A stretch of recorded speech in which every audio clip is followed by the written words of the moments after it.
Radio station reporter is banned from the mayor's weekly press conference. Kenneth Burns from WYPR was declined access, but a letter from the mayor did not say why she addressed this at her press briefing today. Mr. Burns has consistently exhibited verbally and physically threatening behavior, particularly to my staff, and we can't tolerate that. When someone, regardless if they're a member of the press or a member of the public, exhibits verbally and physically threatening behavior to either myself or my staff, we have to do things to protect ourselves. Well, Burns has covered City Hall for more than 3 years. He says he received the mayor's notification that he was banned from the news conference at 7:30 last night, a full week after the supposed incident. In a statement to WMAR, Burns says, quote, "It is unfortunate. I have nothing against the mayor. These accusations are baseless." Are CNN and the New York Times not in here right now because you're unhappy with their reporting? And why are they not in here? Because we had a pool and then we expanded it. We added some folks to come cover it. But there's enough room for others. That was my decision to decide, to expand the pool. We're going to aggressively push back. We're just not going to sit back and let, false narratives, false stories, inaccurate facts get out there. There's been much reaction late today to the decision by the White House to ban some news media outlets from the briefing in the press secretary's office. It's often called a gaggle. Two prominent organizations, the Associated Press and Time magazine, chose to boycott attending in solidarity with those news organizations. Sally Busby is the executive editor and senior vice president of the AP, and she joins me now. Sally, thank you for being here. Why did the AP not attend that briefing? You were not shut out.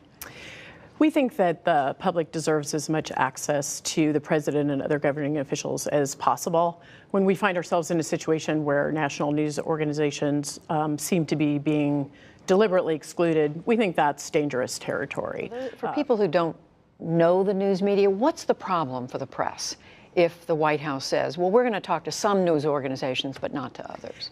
Obviously, the White House has the right to do what it wants, and there are situations where there might be individual types of reporters that it makes more sense to talk to if it's economic news or something like this. But this was a general briefing where they are talking about issues that cover a wide range of topics. And I think the thing that the public should think about is that if there start to be exclusions and favorites picked and things like that, essentially all access in the end is probably going to suffer. President Trump wows the crowd at CPAC today with a rousing speech that hit on a number of familiar themes: immigration, the wall, ISIS, the economy, and Obamacare.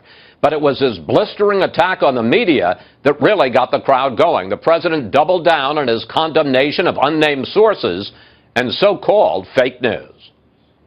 A few days ago, I called the fake news the enemy of the people, and they are. They are the enemy of the people. In fact, in covering my comments, the dishonest media did not explain that I called the fake news the enemy of the people, the fake news. They dropped off the word fake. And all of a sudden, the story became the media is the enemy. They take the word fake out.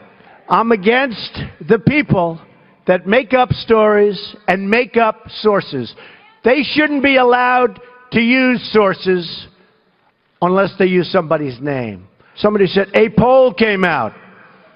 And I say, what network is it? And they'll say a certain, let's not even mention names, right? Sure.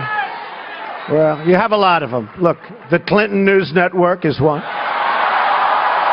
But as you saw throughout the entire campaign, and even now, the fake news doesn't tell the truth.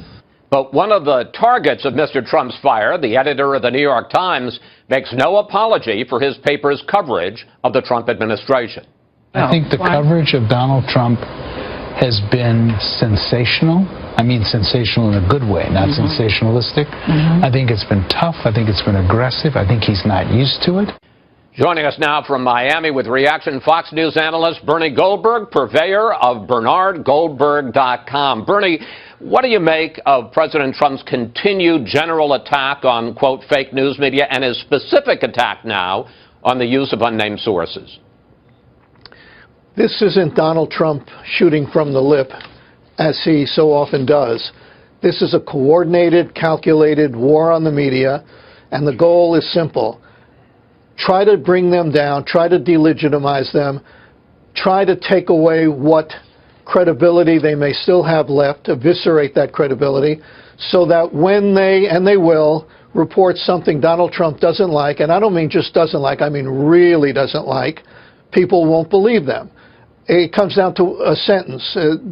Steve Bannon and Donald Trump want to bring the mainstream fake media, as they put it, down before the media bring them down. So, Douglas, blocking and attacking the media, why do you think this is happening? Because Donald Trump just got a lot of cheers, and I think it's something that's unifying, the Trump coalition. For a long time, if you listen to right-wing talk radio, I mean, Rush Limbaugh and the rest, they've just been hammering on the mainstream media. Sarah Palin's the lamestream media. Donald Trump tracked with it in 2016 to a degree, and he's decided to carry it over into his presidency. And it's all important for Trump to be able to paint CNN and New York Times, LA Times, Politico, Associated Press, and others as being kind of tools of the Democratic Party or tools of the left, and create a new divide in America. We have the red-blue divide, but create a big media divide, conservative media versus liberal media. And so it's an unusual attempt. I mean, we saw Nixon and Agnew try to do that and fail, but we see him again, today. He could have spoken about anything in front of CPAC. This is really a bright, shiny object, Kirsten, right? Well, a little bit, but I actually think it's less about distraction and more about delegitimizing the media so that he's not held accountable. So he ultimately doesn't have to answer questions, doesn't have to, respond to bad stories. He can just dismiss them with, this is the fake media, they're out to get me. And this is just a very broad strategy to ultimately completely delegitimize an institution that holds him accountable the same way we've seen him go after the judiciary, which is the other institution that is there to hold him accountable, because Congress isn't going to do it, at least not right now. That Donald Trump is clearly continuing to solidify his base. That base, which is represented by the thousands of people who are at CPAC, are very firmly behind President Trump, and many of those activists, if not a strong majority, have a skepticism toward the mainstream media. However, the most important message that I think the White House needs to be conveying is to making the case for the policy proposals that they need to get through Congress. Very soon that window is going to be closing by which they could get major legislation through. You're going to have the budget dominate the agenda. You're going to have the midterms come up real soon. At this point, 8 years ago, the stimulus package had already been passed, and likewise, we have an opportunity to move forward. Tax reform requires Congress to enact legislation. Repeal of Obamacare. Meaningful reform is strengthening our southern border so it's safe, secure, and modern. These all require actions from Congress, and that's where the message has to be aimed so that he can have momentum going forward, so that Republican members of Congress will firmly have his back, and he can get these major signature accomplishments done before the midterms come in, and then everything is going to slow down in 2018. Well, when you say the inner cities, are you going to include the CBC, Mr. President, in your conversations with your urban agenda, your inner city agenda, as well as? Am I going to include? Are you going to include the Congressional Black Caucus and the Congressional? Well, Hispanic I would. Caucus, I tell you what. Do you want to set up the meeting? Do you want to set up the meeting? No. Are they friends of yours? Just a reporter. No, set up the meeting. I know some of them, but I'm sure. Let's go. Set up a meeting. I would love to meet with the Black Caucus. I think it's great.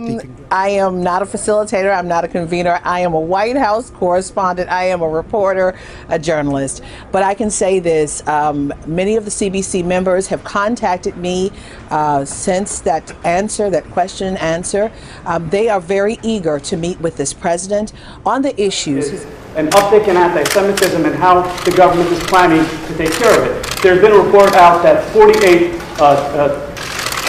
bomb threats have been made against Jewish centers all across the country in the last couple of weeks. There are people who are committing anti-Semitic acts or threatening to. You see, he said he was going to ask a very simple, easy question. And it's not. It's not a simple question, not a fair question. Okay, sit down. I understand the rest of your question. So here's the story, folks. Number one, I am the least anti-Semitic person that you've ever seen in your entire life. Number two, racism. the least racist person. In fact, we did very well relative to other people running as a Republican. Quiet, quiet, quiet. See, he lied about he was going to get up and ask a very straight, simple question. So, you know, it's welcome to the world of the media. The president's relationship with the Jewish community, I've only seen it firsthand for the last 2 years, but he's done an unprecedented amount of outreach with the Orthodox Jewish community, and so we understand why this is so hurtful for him to see himself being called an anti-Semite when you don't believe it. No, not just I don't believe it. I've seen him firsthand. I mean, my point is, you feel it's unfair. It is very unfair what's been done to him, and I understand why he's so defensive. And I'm with him when it comes to being outraged about him being charged with this anti-Semitism.